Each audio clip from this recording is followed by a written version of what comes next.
Dear student, आज हम बात करेंगे हिंदी के लेक्चर नंबर 3 पे। ठीक है, हमारा डिस्कशन हो रहा था हिंदी पे। ठीक है, बोर्ड एग्जाम की तैयारी कैसे करें, कितने नंबर आएंगे, कहाँ से आएंगे, हम उसी में वन लाइनर क्वेश्चनों को देख रहे थे। आज हम बात करेंगे वन लाइनर क्वेश्चनों को फिर से देखते हैं। उसके आगे चैप्टर 6 जो हमारा बाकी था वो, और उसके आगे का भी आज अपन देखेंगे और कुछ चीज़ों को कवर करेंगे, क्योंकि अपने पास समय नहीं है, इसलिए जितना जल्दी से जल्दी हो सकेगा समस्त चीज़ों को अपन कंप्लीट करना है। ठीक है, तो चलते हैं बेटा, आगे अपन बात करते हैं। तो चलिए देखते हैं क्या क्या पढ़ना चाहिए अपन को।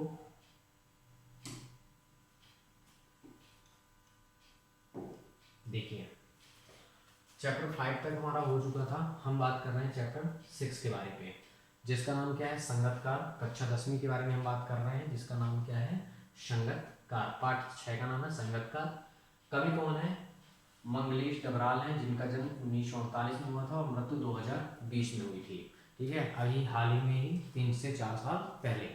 ठीक, आप अच्छे से याद रखिएगा कि संगतकार कवि यानी संगतकार के यानी कवि कौन है, संगतकार जो कविता है उसके रचनाकार कौन है, मंगलेश डबराल है। मंगलेश डबराल, जन्म हुआ था 1948 पे और इनकी मृत्यु हुई थी 2020 पे। आधुनिक काल के कवि हैं। आधुनिक काल का मतलब होता है मॉडर्न टाइम। ये मॉडर्न टाइम हमारा चल रहा है। अच्छा, भाव पक्ष अगर हम बात करें तो देखिए, सामाजिक और राजनीतिक जागरूकता और सामंती बोध एवं क्या पूंजीवाद छल का प्रतिकार है। कला पक्ष में प्रगतिशील विचारधारा, सामाजिक व्यवस्था और आधुनिक भाषा और विचारशीलता। ठीक, ये दो नंबर में पूछ लेते हैं, इसलिए आप अच्छे से एक बार पढ़ लेंगे।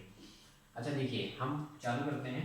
देखिए क्या क्या टॉपिक्स हैं जो पूछे जाते हैं ज़्यादातर।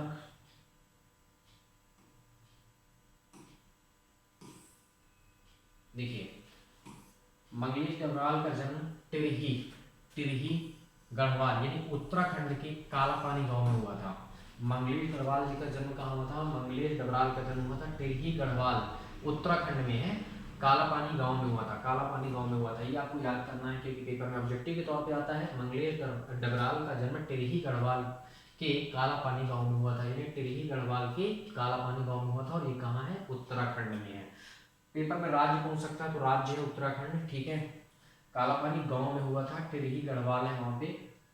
अब देखिए, मंगलेश डबराल भोपाल में भारत भवन से प्रकाशित होने वाले पूर्व ग्रह में सहायक संपादक हुए थे। ठीक, क्या थे, मंगलेश जो डबराल थे भोपाल में भारत भवन प्रकाशित होने वाले पूर्व ग्रह में सहायक क्या हुए थे, सहायक संपादक हुए थे। फिर मंगलेश डबराल लखनऊ से प्रकाशित अमृत प्रभात में भी नौकरी की थी। ठीक ना, ये पेपर की बात हो रही है। ठीक है, पूर्व ग्रह अमृत प्रभात, ठीक ना, में भी वो क्या किए थे, नौकरी किए हैं। देखिए, मंगलेश डबराल के 4 कविता संग्रह प्रकाशित हुए थे। हाँ, पेपर में आता है, पूछता है मंगलेश डबराल के कितनी कविता संग्रह प्रकाशित हुई थी, तो 4 कविता संग्रह प्रकाशित हुई। कौन कौन सी, पहाड़ पर लालटेन, घर का रास्ता, हम जो देखते हैं, आवाज भी एक जगह है। ये 4 इनकी क्या थी, प्रकाशित होने वाली कविताओं के नाम है। पेपर में आते हैं कि मंगलेश डबराल की 4 कविता जो प्रकाशित हुई उनके नाम बताइए, तो पहाड़ पर लालटेन, घर का रास्ता, हम जो देखते हैं, आवाज भी एक जगह है। आवाज भी एक जगह है। देखिए अगला क्या है, मंगलेश डबराल को साहित्यिक अकादमी पुरस्कार से सम्मानित किया गया था। यानी किससे सम्मानित किया गया है, मंगलेश डबराल को साहित्यिक अकादमी पुरस्कार से सम्मानित किया गया है। देखिए, संगतकार कविता गायन में मुख्य गायक का साथ देने वाले संगतकार की भूमिका के महत्व पर विचार किया है। संगतकार कविता गायन में मुख्य गायक का साथ देने वाले संगतकार की भूमिका के महत्व पर विचार किया है। मुख्य गायक की आवाज चट्टान जैसी भरी थी। पेपर में आता है संगतकार की आवाज कैसी थी, संगतकार के मुख्य गायक की आवाज कैसी थी, मुख्य गायक की आवाज क्या थी, चट्टान जैसे भारी थी। किसके जैसे, चट्टान जैसे। 2023 पेपर में आया था, इस बार इंपॉर्टेंट पूछा जा सकता है, इसलिए मैंने इसमें स्टार लगा दिया। ठीक, आप वैसे स्क्रीनशॉट भी ले सकते हैं और इसे अच्छे से तैयार कर सकते हैं, पढ़ सकते हैं। अब हम चलते हैं आगे। देखिए,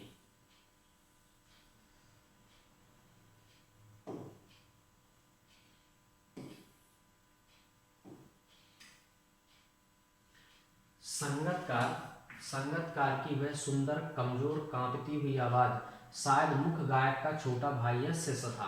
संगतकार की आवाज किसकी आवाज थी, संगीतकार की वह सुंदर कमजोर कांपती हुई आवाज शायद मुख्य गायक का छोटा भाई या फिर शिष्य था, ठीक है। मुख्य गायक कौन था? छोटा भाई या फिर कौन था? शिष्य था। संगीतकार के माध्यम से कवि उन व्यक्तियों की ओर संकेत किया जो मुख्य गायक के गायन में उत्साह बढ़ाने का कार्य करते हैं। संगीतकार के माध्यम से कवि किन व्यक्तियों की ओर संकेत किया? प्रश्न बन के आता है कि 2023 में आया था, इस बार भी इंपॉर्टेंट है, ये क्वेश्चन पूछा जा सकता है। जो 2023 में है आए हैं वो क्वेश्चन काफी इंपॉर्टेंट है। संगीतकार के माध्यम से कवि उन व्यक्तियों की ओर संकेत किया जो मुख्य गायक के गायन में उत्साह बढ़ाने का कार्य करते हैं, यानी जो गायक होता है उसमें उत्साह भरने का काम करते हैं, कवि उसी की ओर क्या कर रहे हैं? संकेत कर रहे हैं। सफलता के पास देखिए, सफलता के पास शिखर पर पहुंचने के दौरान यदि व्यक्ति लड़खड़ाता है तब उसे सहयोगी हिम्मत, धैर्य, उत्साह बढ़ाकर संभालता है। क्या होता है? सफलता के पास शिखर पर पहुंचने के दौरान, सफलता के पास शिखर पर पहुंचने के दौरान यदि व्यक्ति क्या होता है? लड़खड़ाता है, तब उसे सहयोगी हिम्मत, सहयोगी जो होता है वो हिम्मत, धैर्य, उत्साह बढ़ाकर संभालता है। कैसे संभालता है? उसे हिम्मत बढ़ाता है, धैर्य बढ़ाता है और उत्साह बढ़ाकर उसे क्या करता है? संभालता है। संगीतकार मुख्य गायक के सुर और सुर से मिलाकर उसे बुलंदी पर पहुंचाने में मदद करता है। देखिए, संगीतकार क्या करता है? तो संगीतकार मुख्य गायक के सुर में सुर मिलाता है और उसे बुलंदी पर पहुंचाने में क्या करता है? मदद करता है। फिर देखिए, कवि मध्य सप्तक के ऊपर, कवि मध्य सप्तक के ऊपर हो तो तार सप्तक कहते हैं, ठीक है। तार सप्तक किसे कहते हैं? सॉरी, मैंने थोड़ी सी मिस किया। ध्वनि मध्य सप्तक के ऊपर हो, ध्वनि क्या हो? मध्य सप्तक के ऊपर हो तो उसे हम क्या कहते हैं? तार सप्तक कहते हैं। पेपर में आते एक बार तार सप्तक क्या है, ठीक है। सप्तक शतक में शायद पूछा गया था। तो ध्वनि मध्य, देखिए ध्वनि मध्य सप्तक के, ध्वनि मध्य सप्तक के ऊपर हो, जब ध्वनि क्या होता है? मध्य सप्तक के ऊपर होता है, तब उसे हम क्या कहते हैं? तार सप्तक कहते हैं। नेक्स्ट है, संगीतकार मुख्य गायक का ढाढ़स बांधने का कार्य करता है। जो संगीतकार होता है वो क्या करता है? मुख्य गायक का ढाढ़स बांधने का क्या करता है? काम करता है। ढाढ़स बांधने का, हिम्मत देने का काम करता है। अच्छा, ये था आपके पास, ये खत्म हुआ। अब हम बात करेंगे आगे, ठीक है। क्षितिज भाग 2 गद्य खंड। पद्य खंड के हमारे समस्त ऑब्जेक्टिव कंप्लीट हो गए बेटा। अब आपको करना क्या है कि आपको लिखना है और रिवीजन करना है, काफी रिवीजन करना है, ठीक है। आप लिख करके पढ़िए और अच्छे से पढ़िए ताकि ये सारी चीजें याद हो जाए। देखिए, जो अभी आप पढ़े हैं वन लाइनर, ये आपके ऑब्जेक्टिव के तौर पे पूछे जाएंगे, चाहे एक शब्द में हो, चाहे सही विकल्प में हो, चाहे सप्त शब्द में हो, ये सब पूछे जाएंगे, इसलिए आप इसको बार बार जरूर पढ़िएगा। अब देखिए, हम आगे बात करते हैं। गद्य खंड, जो गद्य खंड है, क्षितिज भाग 2 का गद्य खंड है। पद्य खंड हमारा खत्म। देखिए, ये बहुत ही इंपॉर्टेंट चीज है, इसको नहीं देखना है, मान तो आपको नहीं देखना है, तो कब कब पढ़ना है इसके बारे में बताया गया है। बस आप ये देखिए, ये पेपर में खूब पूछता है। नेताजी का चश्मा किस विधा पर लिखा गया है? कहानी विधा पर लिखा गया है। बाल गोविंद भगत किस विधा पर है? रेखा चित्र विधा पर है। लखनवी अंदाज व्यंग्य विधा पर लिखा गया है। एक कहानी यह भी आत्मकथा है। और नौबते खाने में इबादत व्यक्ति चित्र है। और संस्कृति जो वो एक निबंध है। ये पेपर में खूब पूछा जाता है, सही जोड़ी में पूछ लेता है। यहाँ तक पूछता है नेताजी का चश्मा किस व्यक्ति ने लिखा था? स्वयं प्रकाश जी। बाल गोविंद भगत, राम लक्ष्मणीपुरी।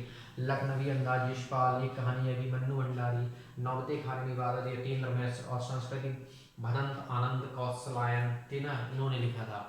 तो ये सही जोड़ी में आता है बेटा, अच्छे से पता होना चाहिए। पाठ का नाम याद करिए, लेखक का नाम और ये किस विधा में लिखा गया, ये सब आपको बहुत अच्छे से पढ़ना है। अब हम पहले चैप्टर के बारे में बात करते हैं इसके, ठीक है। गद्य खंड का पहला चैप्टर देखिए। नेताजी का चश्मा किस विधा में है? कहानी है। और लिखने वाले कौन है? लेखक कौन है? स्वयं प्रकाश जी हैं। मोस्ट इंपॉर्टेंट है, ये एग्जाम में पूछे भी जाते हैं। इनका आएगा आपके पास क्या? 2 नंबर में लेखक परिचय आता है, ध्यान रखिएगा। अब देखिए, अच्छे से पढ़िए, क्योंकि देखिए बहुत सारे कवि हैं और यानी कि लगभग 5-6 कवि उधर हैं और यहाँ पे 4-5 लेखक यहाँ पे भी हैं। तो आप बहुत अच्छे से पढ़िए ताकि किसी का भी सन या किसी भी व्यक्ति का जन्म स्थान या जन्म का सन ना भूले, इसलिए बार बार आप पढ़िए। देखिए, स्वयं प्रकाश का जन्म क्या था? 1947 में इंदौर में हुआ था। कहाँ हुआ था? स्वयं प्रकाश जी का जन्म कहाँ हुआ था? 1947 में मध्य प्रदेश के इंदौर में हुआ था। यही इंदौर जो भोपाल के आगे है, ठीक, यहीं क्या हुआ था? इनका जन्म हुआ था। अब देखिए, स्वयं प्रकाश ने मैकेनिकल इंजीनियरिंग की पढ़ाई करके एक औद्योगिक प्रतिष्ठान में नौकरी की थी। मतलब वो एक कंपनी में, औद्योगिक का मतलब होता है कंपनी में, उन्होंने क्या किया था? नौकरी की थी। ठीक है। मैकेनिकल इंजीनियर की वो पढ़ाई किए थे, ध्यान रखिएगा। ठीक है। स्वयं प्रकाश ने वसुधा पत्रिका का संपादन का कार्य किया था। किस पत्रिका को संपादित किया था उन्होंने? वसुधा पत्रिका को संपादित किया था। स्वयं प्रकाश 8वें दशक में उभरे हुए समकालीन कहानी के महत्वपूर्ण हस्ताक्षर हैं। ठीक है, महत्व और क्या महत्वपूर्ण हस्ताक्षर हैं। देखिए, स्वयं प्रकाश के 13 कहानी संग्रह प्रकाशित हो चुके हैं। कितने कहानी संग्रह प्रकाशित हुई हैं? 13। ये मोस्ट इंपॉर्टेंट पॉइंट बन रहा है। ठीक है, पूछा जा सकता है। ठीक है, ये भी आपका मोस्ट इंपॉर्टेंट पॉइंट है और ये भी है। ठीक है, इसलिए आप इन्हें अच्छे से याद रखिएगा।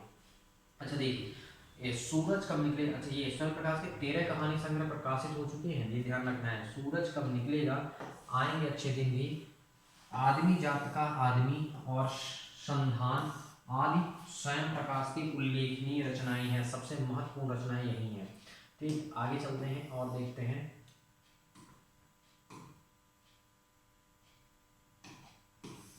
देखिए, स्वयं प्रकाश के चर्चित उपन्यास बीज में विनय और ईंधन है। स्वयं प्रकाश के चर्चित उपन्यास का नाम बताइए। तो स्वयं प्रकाश के चर्चित उपन्यास का नाम क्या है? बीज में विनय और ईंधन, ये दो क्या उनके चर्चित उपन्यास हैं। स्वयं प्रकाश को पहल सम्मान, ठीक है, कौन सा सम्मान? पहल सम्मान, वनमाली पुरस्कार, राजस्थान साहित्य अकादमी पुरस्कार से पुरस्कृत किया गया है। ठीक है, किन किन पुरस्कार से पुरस्कृत किया गया है? पहले तो पहल सम्मान मिला, वनमाली पुरस्कार मिला, राजस्थान साहित्य अकादमी पुरस्कार से उन्हें क्या किया गया? सम्मानित किया गया है। स्वयं प्रकाश का निधन क्या हुआ था? 2019 में हुआ था। अभी कोरोना काल में ही हुआ था, इनकी मृत्यु हुई है 2019 में। ठीक, देखिए अगर हम बात करते हैं स्वयं प्रकाश, अच्छा मैं ये नहीं कह रहा कि कोरोना टाइम पे ही मरे हैं, ये ऐसा नहीं है, 2019 में मरे हैं, जिस टाइम पे कोरोना लगभग फैला हुआ था। स्वयं प्रकाश मध्यम वर्गीय जीवन के कुशल चितेरक लेखक हैं, मतलब ये मध्यम वर्गीय लेखक हैं, कुल मिला के मध्यम वर्गीय जीवन के कुशल, यानी कि ये मिडिल क्लास फैमिली से विचार करते हैं, बिलोंग करते थे। स्वयं प्रकाश की कहानियों में वर्ग शोषण के विरुद्ध चेतना, सामाजिक जीवन में जाति, संप्रदाय और लिंग के आधार पर हो रहे भेदभाव के खिलाफ प्रतिकार का भी स्वर मौजूद है। ठीक, ये आपको क्या होना चाहिए? पता होना चाहिए। आप अच्छे से इसको सब पढ़ेंगे तो आपसे बार बार पढ़ने में क्या होगा, आपको खुद लगेगा कि कौन से इंपॉर्टेंट पॉइंट है। ठीक, इनको अच्छे से पढ़ना है, आपको कंप्लीट करना है ताकि सारी चीज़ें कंप्लीट हो जाएं। नंबर आपको यहीं से ज़्यादा प्राप्त होंगे। देखिए, स्वयं प्रकाश की कहानियाँ रोचक किस्सा गोई शैली में लिखी गई है। स्वयं प्रकाश की कहानियाँ किस शैली में लिखी गई है? पेपर में आता है किस्सा गोई शैली पे लिखी गई है। नेताजी का चश्मा पाठ कहानी विधा में लिखा गया है, ये आपने पहले ही पढ़ लिया कि कहानी विधा में है, ये पेपर में खूब पूछता है। नेताजी का चश्मा कहानी कैप्टन चश्मे वाले के माध्यम से देश के करोड़ों नागरिकों के योगदान को रेखांकित करती है। ये नेताजी का जो चश्मा है वो कहानी कैप्टन चश्मे वाले के माध्यम से देश के करोड़ों नागरिकों को क्या करती है? योगदान, करोड़ों नागरिकों के योगदान को रेखांकित करती है। हालदार साहब हर 15वें दिन कंपनी के काम से कंपनी के काम के सिलसिले से कस्बे से गुजरते थे। कितने दिन से गुजरते कहते थे? 15 दिन में गुजरते थे। चैप्टर बहुत अच्छा है, आप चैप्टर पढ़ेंगे ना तो सारी चीजें आपको वहीं से पता चल जाएगी। ठीक है। नेताजी का चश्मा कहानी का मूल भाव देशभक्ति की भावना है। नेताजी की कहानी का मूल भाव क्या है? देशभक्ति की भावना। चश्मे वाले का नाम क्या था? तो चश्मे वाले का नाम क्या था? कैप्टन थे। मोस्ट इंपॉर्टेंट पॉइंट बेटा, ठीक है। देखिए, कस्बे के चौराहे पर सुभाष चंद्र बोस की प्रतिमा लगी थी। कस्बे के चौराहे पर किसकी मूर्ति लगी हुई थी? सुभाष चंद्र बोस की मूर्ति लगी हुई थी। ठीक, अच्छे से आपको पढ़ना है। ठीक, अब देखिए आगे हम देखते हैं। चलिए, नेताजी सुभाष चंद्र जी बोस, देखिए नेताजी सुभाष चंद्र बोस की प्रतिमा नगर पालिका द्वारा लगवाई गई थी। 2022 के पेपर में आया, इस बार सबसे ज्यादा इंपॉर्टेंट क्वेश्चन बनेगा। किसने लगवाया था? अगर हम बात कर रहे हैं तो किसने लगवाया था? तो अगर हम बात कर रहे हैं तो लगवाया गया था नगर पालिका के द्वारा लगवाया गया था चौराहे पर। ठीक, नेता सुभाष चंद्र बोस जी की प्रतिमा जो थी, मूर्ति थी, वो नगर पालिका के द्वारा लगवाई गई थी। ठीक है, मोस्ट इंपॉर्टेंट पॉइंट है ये, 2022 में आया था। ठीक, लेकिन इस बार आएगा, पूछा जा सकता है। नेताजी सुभाष चंद्र बोस की प्रतिमा संगमरमर की बनी थी। किसकी बनी हुई थी? संगमरमर की बनी हुई थी।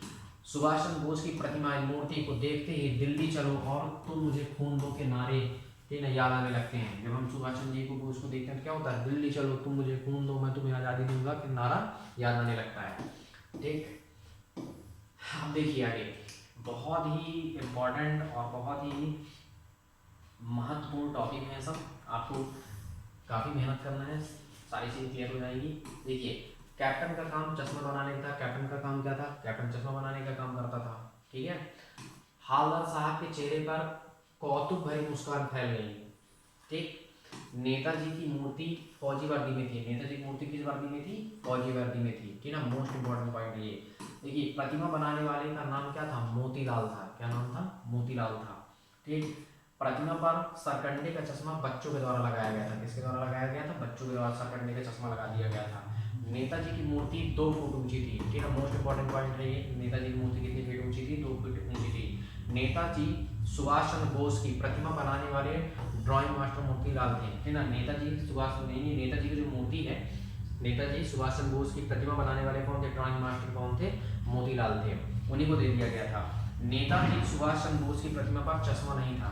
नेताजी जो थे सुभाष चंद्र बोस की प्रतिमा पर क्या नहीं था, चश्मा नहीं था, यानी उनके उसमें चश्मा नहीं था। नेताजी सुभाष चंद्र बोस की प्रतिमा पर क्या नहीं था, चश्मा नहीं था, ठीक। अच्छा, पता है ये चैप्टर जब आप पढ़ेंगे तो आपको पता चलेगा कि जो चश्मे वाला था कैप्टन था, वो क्या करता, जाता और उसके में उनके में चश्मा लगा देता, और जब कोई लेने आता अगर वो चश्मा पसंद आ जाता तो वो चश्मा निकाल के दूसरा चश्मा लगाया था, यही काम था उसका, ठीक। आगे देखिए, अब नेक्स्ट हमारे पास ये लास्ट ही चल रहा है, लास्ट लाइन है, फिर हमारे पास चैप्टर 2 आ जाएगा। तो अब हम देखते हैं लास्ट में क्या दिया गया है। देखिए, नेताजी सुभाष चंद्र बोस की प्रतिमा पर चश्मा नहीं था। क्या नहीं था, चश्मा नहीं था। 2020 में आ सकता, 2022 के पेपर में आया था, 70 में पूछ सकता है। चश्मे वाले की भक्ति के सामने हालदार साहब क्या थे, नतमस्तक थे, ठीक ना, क्योंकि उसकी भक्ति देशभक्त भावना की थी। देशभक्तों के प्रति श्रद्धा व देश प्रेम के कारण सेनानी न होते हुए भी चश्मे वाले को क्या कहते थे, कैप्टन कहते थे। ये पेपर में तो चश्मे वाले को लोग कैप्टन क्यों कहते थे, तो भले वो क्या नहीं था, सेनानी ही था, सेना में नहीं था, लेकिन कैप्टन इसलिए कहते थे क्योंकि इसके अंदर फूट फूट के देशभक्ति भरी थी। देशभक्तों के प्रति श्रद्धा व देश प्रेम के कारण सेनानी न होते हुए भी चश्मे वाले को हम क्या कहते थे, यानी चश्मे वाले को लोग वहाँ कैप्टन कहते थे। बेटा अगला चैप्टर हमारे पास चैप्टर 2 है, ठीक ना, जिसके बारे में हम डिस्कशन करने वाले हैं, नेक्स्ट डे डिस्कशन करेंगे। तो आप बताइएगा कि आपको वीडियो आज की कैसे लगी और आपकी तैयारी कैसी चल रही है, और फिर हम बाकी आगे डिस्कशन करेंगे, नेक्स्ट डिस्कशन करेंगे कि आपको और क्या क्या पढ़ना चाहिए। जैसे ही ऑब्जेक्टिव खत्म होंगे मैं आपको 2 नंबर के क्वेश्चन की लिस्ट प्रोवाइड करने वाला हूँ कि आपको 2-2 नंबर में क्या क्या पढ़ना है, ठीक है, और किस हिसाब से। अगर आपको और सब्जेक्टों के भी ऑब्जेक्टिव चाहिए और सब्जेक्टों की आपको तैयारी करनी है और वीडियो चाहिए तो आप मुझे ज़रूर कमेंट करिएगा, और बच्चों को, दूसरे बच्चों को भी शेयर करिएगा ताकि उन्हें भी लाभ मिल सके। Thank you dear.